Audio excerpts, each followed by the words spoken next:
নগাঁৱৰ এটা বিশেষ অঞ্চল যিটো অঞ্চলৰ মাজেৰে সন্ধিয়া হোৱাৰ লগে লগে মহিলাসকল পাৰ হ'বলৈ ভয় কৰে এনেকুৱা এটা অঞ্চল মই দেখুৱাই আছো আপোনালোকক যিটো অঞ্চলত অকলে এজন অসমীয়া মানুহ বা খিলঞ্জীয়া মানুহ যাবলৈ ভয় কৰে কাৰণ সেই অঞ্চলসমূহ এতিয়া একাংশ মিয়া লোকৰ আগ্ৰাসন আছে সেই অঞ্চলসমূহ মিয়া লোকৰ হাতলৈ গুচি গৈছে আৰু তাত কেতবোৰ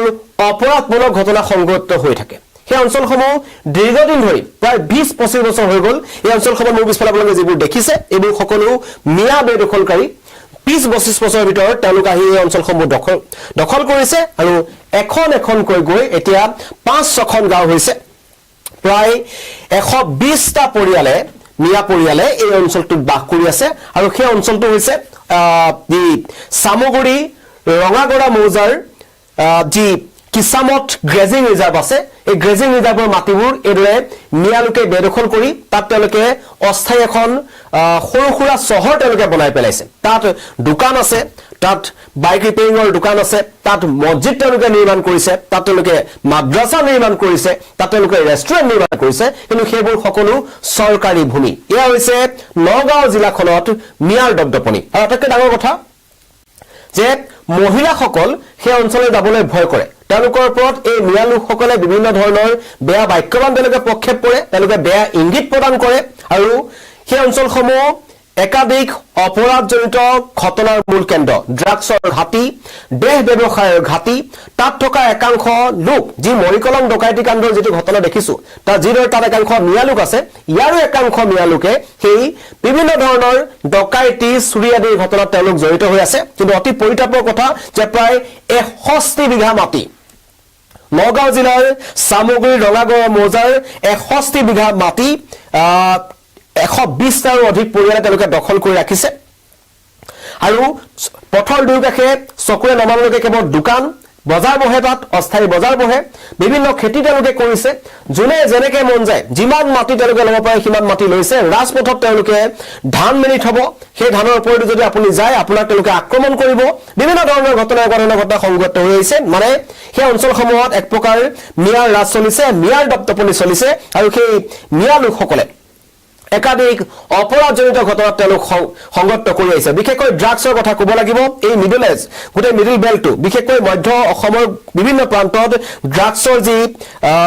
কৰাল গ্ৰাস আছে বা ড্ৰাগছৰ যি কলা সাম্ৰাজ্য আছে এই সাম্ৰাজ্যখন কিন্তু তাত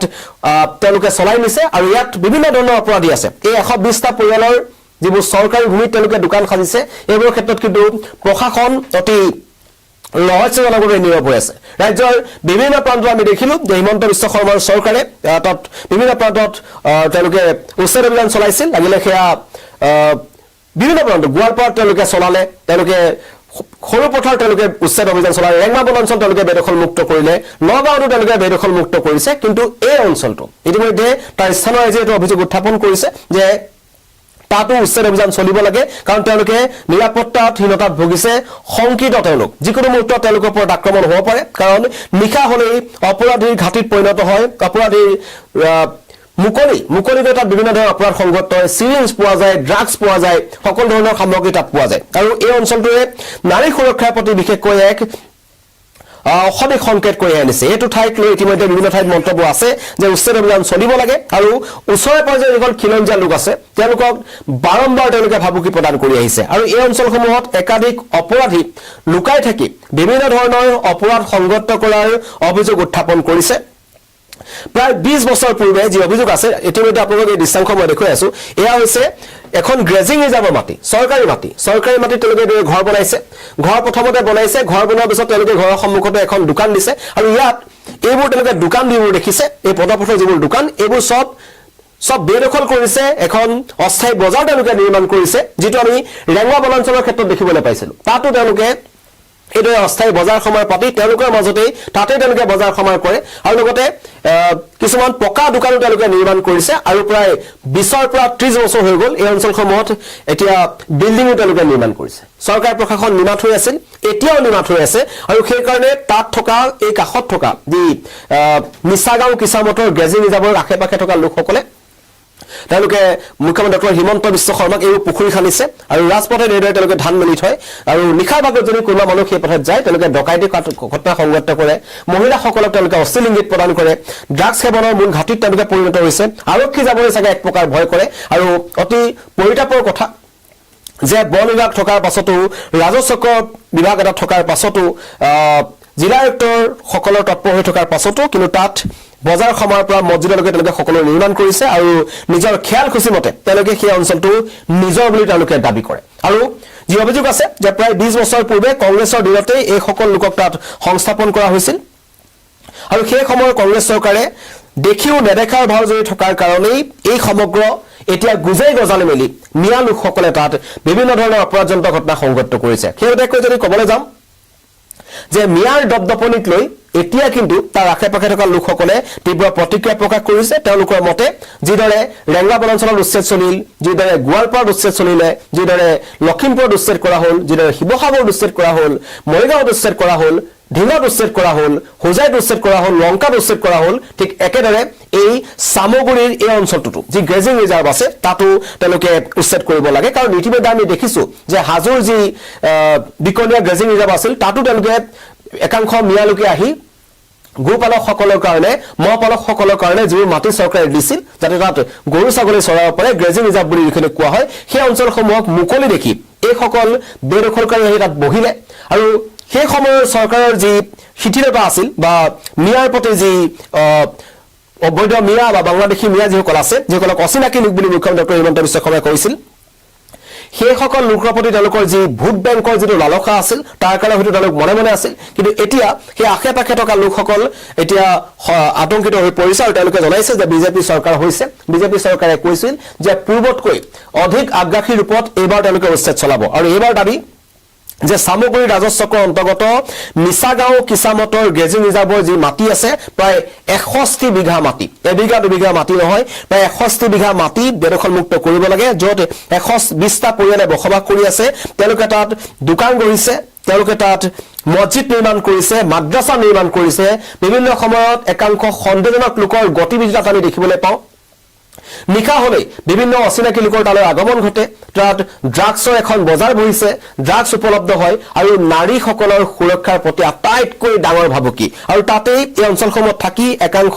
মিয়া লোকে অপৰাধীয়ে নামী দামী অপৰাধী তাত সোমাই থাকে আৰু আৰক্ষী প্ৰশাসন সেই অঞ্চলসমূহলৈ কেতিয়াও নাযায় কোনো কাৰণত এই অঞ্চলসমূহত সামগুৰি আৰক্ষী নগাঁও আৰক্ষী নাযায় তাৰ কাৰণে এই অঞ্চলসমূহত দীৰ্ঘদিনৰ পৰা মিয়াৰ দপ্তৰত দেখিবলৈ পোৱা গৈছে আৰু মিয়াৰ উৎপাতৰ কাৰণেই তাৰ আশে পাশে থকা খিলঞ্জীয়া লোকসকলে ত্ৰাহি মধুসূদন সুধিবলগা হৈছে আৰু তেওঁলোকে এতিয়া কৈছে যে উচ্ছেদ চলাব লাগে স্থানীয় যে মন্তব্য আহিছে মই মন্তব্যটো শুনাই ল'ব বিচাৰিছো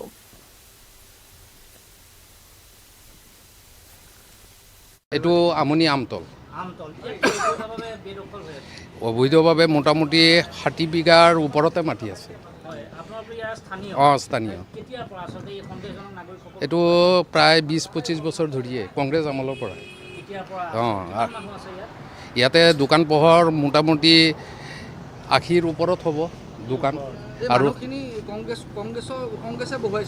সেইটো টাইমতে বহোৱা মানুহ আৰু প্লাছ হ'ল এই আপোনাৰ এইখিনিতে ধৰক চৌহান বুলি এজন মানুহ আছিল তেখেতৰ NGO আছিল তেখেতক উঠাই পেলাই সেইখিনি ঠাই দখল কৰি সেইখিনিতে দোকান পাৰ্টকৈ বেচা কিনা হৈছে আমি ইয়াত আজি দেখিছোঁ বহুত কিছুমান লোকে ইয়াত চৰকাৰী ভূমি প্ৰায় 61 বিঘামান মাটি দখল কৰিছে আমি এই ক্ষেত্ৰত অসম চৰকাৰ মাননীয় মুখ্যমন্ত্ৰীৰ লগতে নগাঁও প্ৰশাসনক অনুৰোধ জনাইছোঁ অতি সোনকালে এই ভূমিখিনি উচ্ছেদ কৰিব লাগে চাওক ইয়াত বিভিন্ন ধৰণৰ সন্দেহজনক লোক আমি দেখিছোঁ ইয়াত এইখিনি যিখিনি থলুৱা লোক নহয় ইয়াত সন্দেহজনক লোক মোটামুটি প্ৰায় 20 বছৰ মানৰ পৰা বহিছে বুলি আমি গম পাইছোঁ মানে এই ক্ষেত্ৰত আমি অসমৰ মাননীয় মুখ্যমন্ত্ৰী হিমন্ত বিশ্ব শৰ্মাদেৱক অনুৰোধ জনাইছোঁ অতি সোনকালে তেখেতে সামগুৰি সমষ্টিত উচ্ছেদৰ ব্যৱস্থা কৰিব লাগে এইটো আমনি আমতল অবৈধভাৱে মোটামুটি 60 বিঘাৰ ওপৰতে মাটি আছে স্থানীয় এইটো প্ৰায় 20-25 বছৰ ধৰিয়ে কংগ্ৰেছ আমলৰ পৰা ইয়াতে দোকান পোহৰ মোটামুটি 80ৰ ওপৰত হ'ব দোকান আৰু সেইটো টাইমতে বহোৱা মানুহ আৰু প্লাছ হ'ল এই আপোনাৰ এইখিনিতে ধৰক চৌহান বুলি এজন মানুহ আছিল তেখেতৰ NGO আছিল তেখেতক উঠাই পেলাই সেইখিনি ঠাই দখল কৰি সেইখিনিতে দোকান পাৰ্টকৈ বেচা কিনা হৈছে আমি ইয়াত আজি দেখিছোঁ বহুত কিছুমান লোকে ইয়াত চৰকাৰী ভূমি প্ৰায় 61 বিঘামান মাটি দখল কৰিছে আমি এই ক্ষেত্ৰত অসম চৰকাৰ মাননীয় মুখ্যমন্ত্ৰীৰ লগতে নগাঁও প্ৰশাসনক অনুৰোধ জনাইছোঁ অতি সোনকালে এই ভূমিখিনি উচ্ছেদ কৰিব লাগে চাওঁ ইয়াত বিভিন্ন ধৰণৰ সন্দেহজনক লোক আমি দেখিছোঁ ইয়াত এইখিনি যিখিনি থলুৱা লোক নহয় ইয়াত সন্দেহজনক লোক মোটামুটি প্ৰায় 20 বছৰমানৰ পৰা বহিছে বুলি আমি গম পাইছোঁ মানে এই ক্ষেত্ৰত আমি অসমৰ মাননীয় মুখ্যমন্ত্ৰী হিমন্ত বিশ্ব শৰ্মাদেৱক অনুৰোধ স্থানীয় ৰাইজৰ মন্তব্য শুনিলে কেনেকৈ মিয়া লোকসকলে সেই অঞ্চলসমূহ দখল কৰিছে কেনেকৈ মিয়াৰ আগ্ৰাসন বৃদ্ধি পাইছে আৰু নগাঁও চহৰতে কেৱল নহয় এই সমগ্ৰ মধ্য অসমখনতে একাংশ অবৈধ বেদখলকাৰী মিয়া লোকৰ আগ্ৰাসন আমি দিনক দিনে বেছি দেখিবলৈ পাইছোঁ ক'ৰবাত যদি উচ্ছেদ কৰিছে তেওঁলোক আহি পুনৰ অন্য ঠাইত তেওঁলোকে দখল কৰিছে আৰু তাৰে এখন ছবি আমি আপোনালোকক দেখুৱাইছোঁ যে বিগত 20 বছৰ পূৰ্বে কংগ্ৰেছ চৰকাৰৰ দিনত এই যি নিচাগাঁও কিসামতৰ গ্ৰেজিং ৰিজাৰ্ভ আছে সেই সামগুৰি ৰাজচক্ৰৰ অন্তৰ্গত নগাঁও জিলাৰ তাত